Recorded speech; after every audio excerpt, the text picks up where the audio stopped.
The year was 1898 in the Montana Territory, a time and place where the name Colton Briggs had largely faded from memory. Yet the man himself had once been the most deadly gunslinger to ever draw breath in the region. That dark past, however, had been successfully put to rest thanks to the steadfast influence of his wife, Ruth. Colton now lived a deliberately quiet existence, dedicating himself wholly to his family, managing a small farm, and running a general store. His entire focus was the upbringing of his 12-year-old daughter, Brooke. This new life was a clean slate, and he was determined to be a responsible father. One morning, Ruth asked Colton to take Brooke to school. Colton initially hesitated, muttering that such a chore wasn't exactly a man's duty, but Ruth was insistent. She pressed the point, arguing that it would be a perfect opportunity for the father and daughter to spend some valuable time together and mend their emotional distance. Colton eventually conceded to his wife's request and they set out. On the road to the schoolhouse, Brooke tried to charm her father into making a detour so she could spend some time riding her horse. Colton was adamant in his refusal, telling her they had no time for games or playing around. Upon arriving at the school, they found the doors locked. The teacher had fallen ill, and classes were canceled for the day. Colton's first instinct was to simply tell Brooke to walk home alone, but Brooke quickly reminded him that her mother absolutely forbade her from doing that. He relented and took his daughter with him to the store instead. While they were there, a talkative and well-known gossip, a customer named Jeffries, came in. Colton fought down his rising irritation and asked the man what he needed. Jeffries requested a sack of flour, prompting Colton to climb the stairs to the second-floor storeroom to fetch it. It was at this moment that Jeffries was tempted to pilfer a handful of candy. The man didn't realize that Brooke had been watching his every move. The girl remained completely silent, but her steady, unwavering stare was enough to make Jeffries realize he had been caught red-handed. Shamefaced, he returned the candy and begged Brooke to keep his secret before slinking away with his face lowered in embarrassment. Right after the incident at the store, Brooke immediately told her father everything, even mentioning the dirty stain on the candies as proof of Jeffries' attempted theft. Meanwhile, back at their quiet farmhouse, the peace was violently broken. Ruth was caught off guard by the sudden arrival of four strange men, led by a man named James McAllister. James introduced himself with a thin veneer of politeness, pretending to ask for simple travel directions.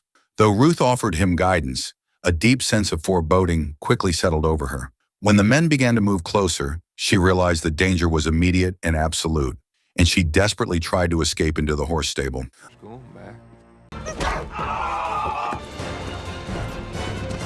Amidst the terrifying situation, one of the outlaws, Eustace, grew visibly nervous, suggesting they flee before the local marshal caught wind of their presence. However, another member, Boots, quickly calmed him, insisting it was not yet time to retreat. Ruth finally managed to mount a horse in a frantic bid for freedom, but James was too quick. He fired his pistol, shooting the animal, which fell, and sent Ruth sprawling onto the ground, captured. It was at this moment that James spotted Colton's name carved into one of the stall doors. He then asked Ruth point-blank if she was Colton's wife. Upon receiving her answer, James confirmed that he knew the name well and carried a heavy, long-standing debt he intended to settle. The situation had become terrifyingly clear, and Ruth was now in grave peril, a sacrificial target in a decades-old blood feud. Sometime later, Colton and Brooke finally returned home to a shocking scene. Their property was swarming with strangers, mostly lawmen. U.S. Marshal Franklin Jarrett approached them, his expression grim. The marshal, who had known Colton in his past life, made no effort to hide his surprise at seeing the legendary gunslinger living a respectable life as a mere farmer and family man. With a heavy heart, the marshal delivered the crushing news that Ruth had been brutally murdered by the outlaws who had just fled the scene. I'm sorry, Briggs. We need to talk. The sheer, crushing weight of his loss absolutely devastated Colton. He was utterly paralyzed by grief, sinking into a silent despair that made him refuse all offers of assistance. He could only stand alone before the freshly dug grave, mourning the life and the peace that Ruth had represented. While Colton was consumed by this private torment, Marshal Jarrett tried his best to console Brooke, attempting to distract the young girl with stories from her father's past. Jarrett confessed that the Colton he once knew was the coldest and most ruthless man he had ever encountered, a gunslinger whose only saving grace had been Ruth, the woman who had somehow managed to thaw the ice in his heart. Brooke responded with a small, fragile voice, saying she had never even seen her father carry a gun, then posed a devastating question. Could her father possibly remain a good man without her mother to anchor him? Jarrett, facing a reality he knew was grim, found himself completely silenced, unable to offer the girl any reassurance. After the funeral concluded, Colton returned once more to his wife's gravesite alone. Marshal Jarrett followed, not to offer comfort, but to issue a sharp warning, urging Colton to ensure Brooke never saw the gruesome scene left behind in the stable.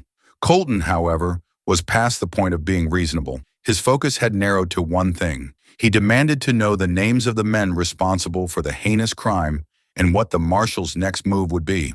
Jarrett immediately shut him down, refusing to give any information. He stubbornly maintained that the world was a safer place with the old Colton Briggs buried in the past, and he would not be the one to resurrect him. Colton's response was final and firm. He was still a father, and he was absolutely determined to hunt down Ruth's killers and exact the vengeance they deserved, regardless of the law. Once everyone else had finally departed, Colton walked into the stable alone, needing to confront the scene of his wife's final moments. There he discovered a bloody handprint left by Ruth. He followed the terrible crimson trail across the wall until he found the final, haunting message scrawled in her blood: "I still owe you." That night, Colton was completely overrun by chaotic emotion. He pulled out a long-forgotten box and unearthed his old pistols. As he sat staring into the darkness, his mind reeling with confusion and pain, his hand reflexively and unconsciously raised one of the weapons, pointing it toward his daughter, who was sleeping soundly nearby. At that very moment, Brooke stirred in her sleep and murmured something low and indistinct, half-conscious and dreaming. It was a faint whisper, almost as if she were questioning whether her mother would be pleased if her father would finally put down his gun for good. Colton was instantly jolted back to reality, realizing the horrifying implication of pointing the gun at his own daughter, and he immediately lowered the pistol. The girl, Brooke, settled back into a deep sleep. A short time later, Colton woke Brooke and tersely told her to prepare to leave. Before abandoning the farm and the stable that contained the last echoes of his peaceful life, Colton acted with a devastating sense of finality. He torched the entire property, allowing the roaring flames to consume everything and definitively severing all ties to his past. The following morning, as they rode across the open range, Brooke finally asked her father why he had felt the need to destroy their house and all their possessions. Colton's reply was unambiguous and harsh. There was no possible road to return to the life they had before. He promised, however, that once the matter of vengeance was settled, he would build a new future for them, replacing everything that had been lost in the fire. Brooke's response was a simple, single word, heavy with pain and grief, when she whispered her mother's name. During a subsequent rest stop, Colton laid out the austere routine that would govern their lives from that moment forward. They would eat and sleep in 30-minute intervals every 4 hours. Brooke, sharp and quick-witted, protested the schedule, arguing that such frequent stops would only give their pursuers a tactical advantage. Colton countered her logic with a cold, unyielding pragmatism, asserting that any pursuit was pointless if they became too exhausted or if their horses lost their strength. Survival dictated the schedule, not convenience. Meanwhile, Marshal Jarrett continued his investigation into the murder. He was closely observing Brooke's behavior, noting the unnerving fact that the girl showed an almost complete lack of emotion following the brutal loss of her mother. Jarrett's assistant, Mark, offered the opinion that perhaps the girl was simply still in a deep state of shock or hadn't yet grasped the full horror of what had occurred. Elsewhere, James and his gang were focused on preparing a deadly ambush for a passing caravan as it traversed the hills. They unleashed a flurry of gunfire, mistakenly believing that Colton Briggs was hidden within the unsuspecting party. However, the attack was a tragic miscalculation. They had only managed to wound and kill innocent, unrelated travelers who traveled along with Marshal Jarrett. James was seething with rage over his disastrous ambush that only ended in the death of innocents.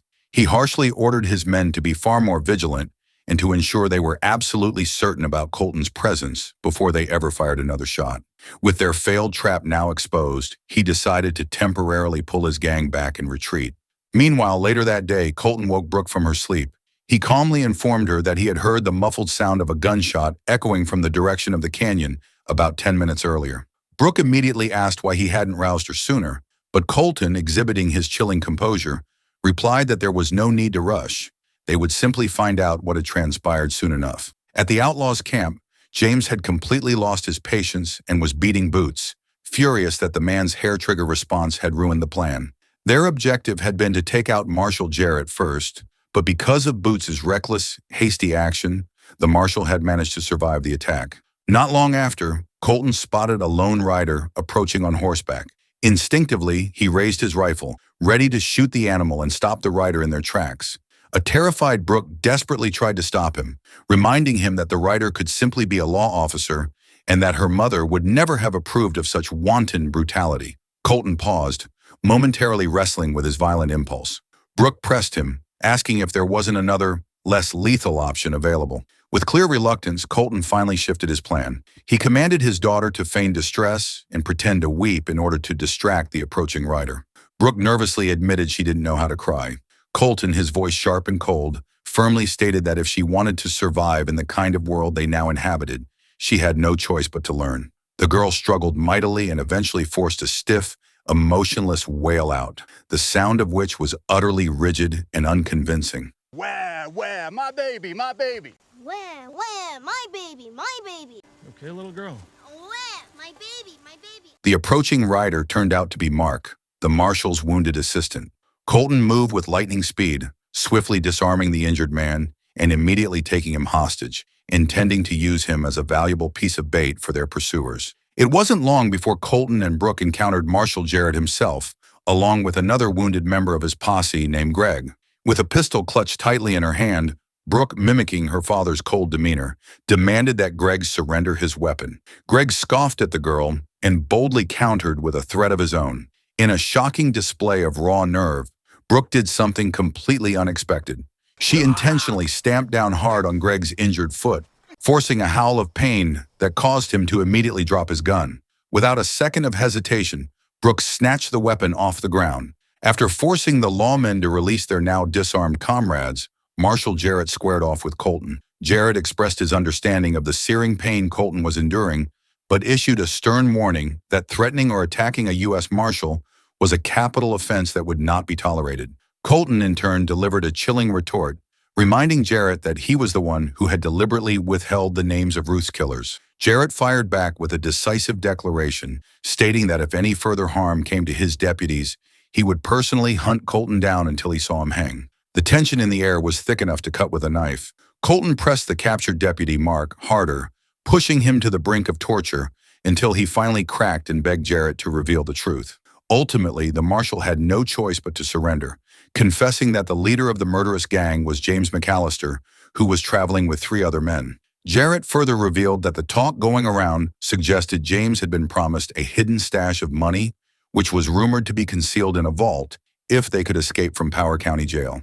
Most critically, Jarrett admitted that the gang was currently heading toward the state of Colorado, specifically to the town of Santa Rosa.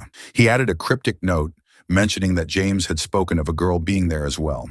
Now that they had secured a destination, Colton seized the opportunity to provide Brooke with a brutal lesson in survival, demonstrating the cold, hard reality of frontier medicine. He meticulously tended to the gunshot wound of the captive deputy, Mark, right in front of his daughter. With steady hands and a grim focus, Colton first dug the bullet out of the man's flesh. He then calmly explained to Brooke that the lead pellet had poisoned the man's body. To seal the wound and prevent further infection, Colton took a piece of hot iron and cauterized the injury. The pungent smell of burned flesh made Brooke wince in disgust. But to lighten the grim atmosphere, she remarked that the awful stench actually reminded her of her mother's homemade stew. She even commented that the repulsive odor made her feel strangely hungry, highlighting her increasingly unusual emotional detachment and adaptability to violence. Their journey continued as they rode hard across the mountains on horses they had taken from the Marshal's party. Colton felt compelled to clarify his actions to his daughter, emphasizing that he was not a thief. He assured her that he fully intended to return the stolen horses by simply abandoning them in Santa Rosa before he continued on his ultimate path of vengeance. Meanwhile, James McAllister kept his promise to his gang and led them to the spot where he claimed the vault was buried. Upon successfully opening the strongbox, however, the men were enraged to find that the contents were nothing more than a pile of Mexican pesos, far less valuable than the gold they had expected.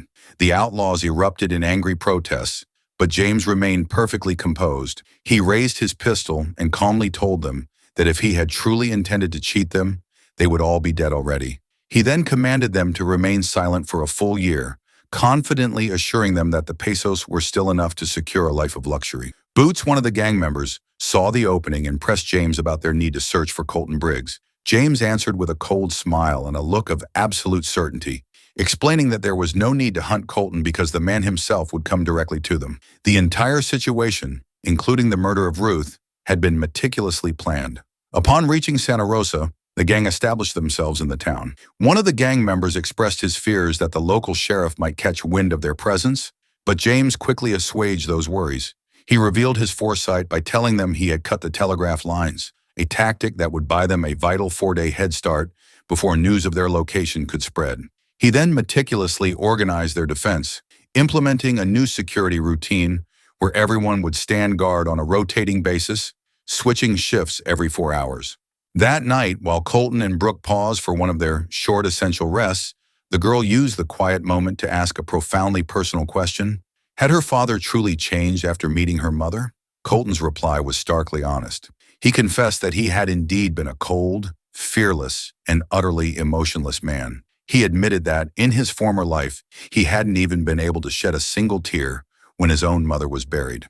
But as he revealed, everything shifted the moment he met Ruth. For the first time in his life, he experienced genuine fear, the fear of loss and the fear of not being loved. It was also the first and only time he had truly loved another human being. Brooke listened silently before making a confession of her own. When her mother died, she hadn't felt anything, only a deep, unsettling hollowness inside. Colton then offered her what comfort he could, assuring her that a part of him was also irrevocably gone with Ruth's passing, and that the crushing pain of that loss would likely never completely disappear. When Brooke then asked who James McAllister actually was, Colton admitted the grim truth. He didn't know the man. Soon after, the girl asked her father to teach her how to use a gun, and Colton, seeing the necessity of the skill in the life they were now leading, quickly consented. The following morning, Brooke began her training with her father's rifle. She proved to be a terrible shot, failing to hit the target even once. Can I try the pistol? With your whole hand. Were you aiming for the hat? Just below it. Long story short, just outside the single road leading into Santa Rosa, Colton took up his position, waiting. He knew James was waiting for him, and it was only a matter of time before one of James's men recognized the legendary gunslinger. Brooke, sensing the danger her father represented, suggested she be the one to ride into town, reasoning that nobody would recognize her. Colton recognized the immediate tactical value of her proposal and agreed, then gave her precise instructions for her mission. Brooke rode into Santa Rosa, heading directly for a local shop. She purchased a few minor items, all the while subtly asking the shopkeeper if any riders had passed through recently. However, when she stepped back out onto the street, the mission had gone sideways. James McAllister and his gang were waiting for her. They had clearly recognized her face, or perhaps just the proximity of the daughter to the man waiting outside, and without delay they snatched the girl and swiftly dragged her away to the main hall, using her as the final piece of the trap meant for her father. Inside the main hall, James offered food to his captive, Brooke, but the girl coldly refused. James then dispatched Boots and another gang member to set up the final, elaborate ambush against Colton. With the stage set, James decided it was time to finally unburden his soul and reveal the true story behind his relentless quest for vengeance. He recounted the traumatic event from 20 years earlier. His father, the famous outlaw Walter McAllister, was executed, killed in cold blood by Colton Briggs right before his young eyes. That horrific spectacle planted a deep, seething hatred in James's heart from that moment forward. He laid the blame for his entire life's pain squarely on Colton and swore that one day he would exact a complete and devastating revenge. When James finally located Colton, he had deliberately targeted his family, seeking to make Colton feel the exact same depth of suffering that he had endured as a boy when he lost his loved one. As he spoke to Brooke, James meticulously began to fill the empty vault with wadded-up newspapers, a deliberate ploy designed to deceive his own men. The real money was securely hidden in another box, kept far from the prying eyes of his gang. Outside, one of the gang members spotted Colton approaching and attempted to ambush him by hiding in a nearby building. However, Colton used his cunning and experience to get the drop on the man, surprising him, using him as a momentary shield, and then killing him silently. Colton then moved to face Boots and managed to kill him as well, though not without sustaining an injury himself. He was hit by a shot fired by Eustace, which grazed his leg. Inside the hall, James tightly gripped Brooke's hand while pressing his pistol against her. A frustrated Eustace, having failed to stop Colton, admitted with utter exasperation that his shot was nothing more than a scrape. He immediately sent 2 more men to hunt down the approaching gunslinger, but they were both easily dispatched by Colton. Moments later, Colton emerged from the shadows and issued a direct challenge to James, demanding they settle their score face to face. However, James continued to hold Brooke as a human shield, making the tension in the room almost unbearable. Wounded but driven by the primal need to protect his child, Colton stepped out from his cover to face the perilous situation head-on. James initially mocked him, asking if Colton finally remembered the event from 2 decades prior. Colton delivered a cold, unexpected blow by answering that he did not remember, an admission that sent James into a further rage. James then laid out the brutal terms of the final confrontation, claiming Colton had only 2 choices: either shoot, risking his daughter's life alongside his own, or face his inevitable fate alone. Colton made a split-second decision that defied James's rigid terms. He chose to fire his pistol, shooting the gang member holding Brooke at gunpoint and effectively freeing Brooke from the immediate threat. I killed him! James, reacting with lethal speed, immediately shot Colton squarely in the chest. As James began to boast and crow over having finally taken down the legendary gunslinger, Brooke rushed to her father's side. She picked up the pistol that had fallen from his grasp and, without a single wasted movement, shot James in the chest. As James staggered, Brooke followed up with a ruthless, final shot to his head, killing the killer of her mother and father. In the final, fleeting moments of his life, Colton offered his daughter one last gift. He gave Brooke a photograph of Ruth and a pendant, reassuring her that her mother would always be with her. The girl, finally overwhelmed by sorrow, broke down, weeping inconsolably over her father's body, the first genuine tears she had shed since her mother's death. Not long after, Marshal Jarrett and his men arrived to secure the scene. They found the fake vault filled with newspapers in the hall and mistakenly believed they had secured the wealth, completely unaware that the real money was still hidden inside another box. Jarrett, seeing Brooke's profound sadness, took pity on her and suggested that the world would be told that Colton died as a hero, shot down while bravely apprehending the outlaws. The marshal then collected the cash he had found, still oblivious to the true greater treasure hidden just out of sight. In silence, Brooke mounted her horse and prepared to leave the town. Before riding out completely, she made a final, knowing stop, retrieving the other box that James had hidden. As she held the box in her hand, a faint, cold smile crossed her lips. She was now the sole beneficiary and master of the bloody legacy and the fortunes hidden within.